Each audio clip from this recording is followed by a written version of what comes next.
Tonight, you will lose consciousness completely. Your body will go limp. Your thoughts will stop making sense, and then nothing. Tomorrow morning, you'll wake up. You'll remember yesterday. You'll remember your name. But you will have zero memory of the moment it happened. Not the feeling of slipping away, not the exact second the world disappeared. You've done this every night of your life, thousands of times, and you have never once witnessed it. Think about that. You've seen yourself angry. You've seen yourself cry. You've watched yourself make decisions.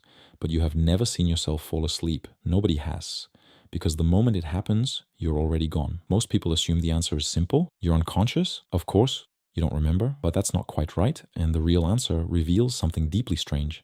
Something strange about what your brain actually is. Let's start with what falling asleep actually looks like. From the outside, it seems gradual. One moment awake, the next not. But from inside your brain, it is anything but gradual. In 1953, physiologist Nathaniel Kleitman at the University of Chicago made a discovery. It changed sleep science forever. He had spent decades studying sleep in his own basement laboratory. He even lived in Mammoth Cave, Kentucky for 32 days. No sunlight, no clocks, just darkness, just his own body. He was trying to understand what sleep actually was, and what he found is still one of the strangest things in neuroscience. Sleep is not one thing, it is a cycle, a repeating pattern of completely different brain states, each one more strange than the last, and the transition into sleep, the moment you lose consciousness, happens in a specific stage called N1.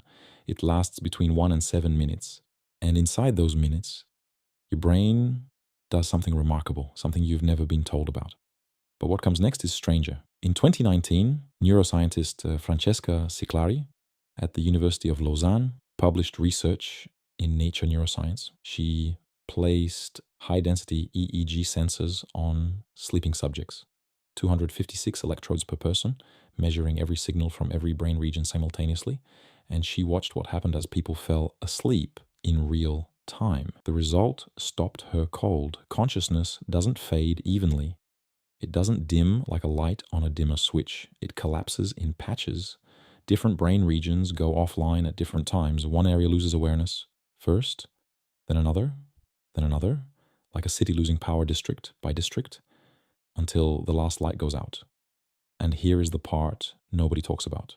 During those final seconds before total unconsciousness, your brain is still trying to think, still generating thoughts, still producing images, still reaching for the thread of what you were doing, but the regions that would record those thoughts are already offline. The memory isn't lost. It was never made. Can you feel how strange that is? You are thinking right now as you fall asleep, and there is no one left to write it down. This is why you can't remember falling asleep. Not because you're unconscious, because your recording system shuts down first. But there's another layer, one that explains something you've felt your whole life.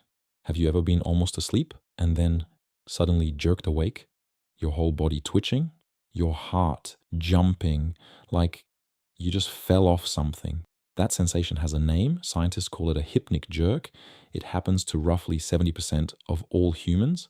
Every single night for most of your life, and for decades, nobody knew why.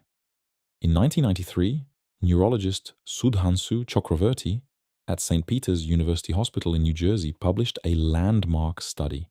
He had spent years documenting what happens as the body enters sleep, and he found something nobody expected. As your brain begins to shut down, it misreads the signal, your muscles relaxing. The completely normal process of falling asleep gets interpreted by still waking part of your brain as falling from a height, falling through space, and your brain does the only thing it knows how. It fires every muscle at once to catch you, to save you from a fall that isn't happening. You've felt this hundreds of times and never known what it was.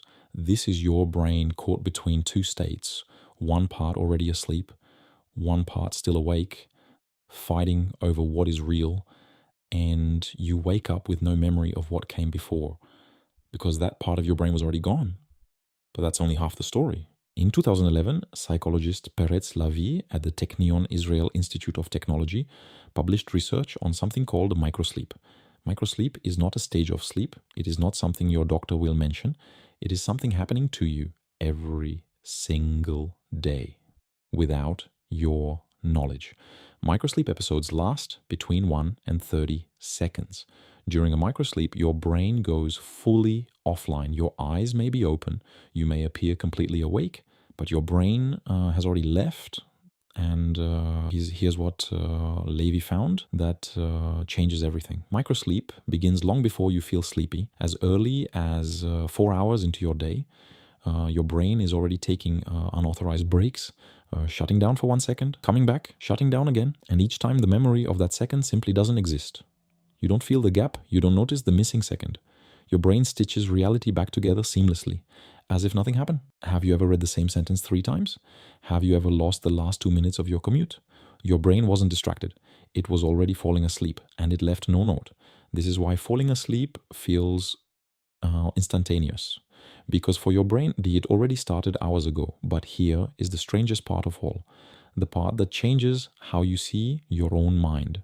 In 2016, neuroscientist Vladislav Vyazovsky at the University of Oxford published research in Nature. He had been studying something called local sleep, and the discovery was this. Individual neurons in your brain can fall asleep, while the rest of your brain remains awake, not metaphorically, literally, a single neuron, offline, sleeping, while the neurons around it keep firing normally. Vyazovsky found that as night approaches, more and more neurons begin going offline independently, some in the visual cortex, some in the prefrontal cortex, each one taking a small private nap while you sit there believing you are fully awake. This is why your thinking gets slower after 10 p.m. This is why your decisions get worse in the evening. Parts of your brain are already asleep. You just don't know which parts. And here is what that means for you right now. The version of you that exists at 11 p.m. is not the same version that existed at 9 a.m. Parts of your consciousness are already offline. The you that decides to go to bed is already only a partial version of you, already half gone. And when you finally lie down and close your eyes, you don't fall asleep all at once. You simply finish what already started hours ago, piece by piece, neuron by neuron, until the last part, watching, stops watching. And there is nobody left to remember, which raises the question nobody ever asks. If you can't remember falling asleep, were you ever really there for it? In 2004, philosopher David Chalmers at the Australian National University published in the Journal of Consciousness Studies. He called it the hard problem of consciousness, the question of what it actually means to experience something. And he argued that when consciousness ends, there is no experience of ending, no sensation of going, no feeling of loss.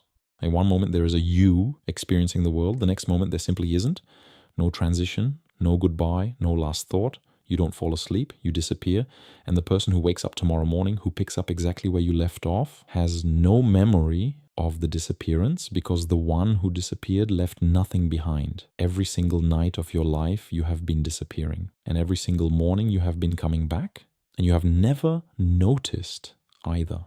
So tonight, when you feel yourself getting heavy, when your thoughts start to blur at the edges, when the thread of what you were thinking starts to slip, that is not sleep coming for you. That is your brain, piece by piece, going somewhere you cannot follow. And the last part of you still watching will not remember the moment it stopped. It never does. If this changed how you think about where you go each night, there's more where that came from. Subscribe, because the next one happens every night too.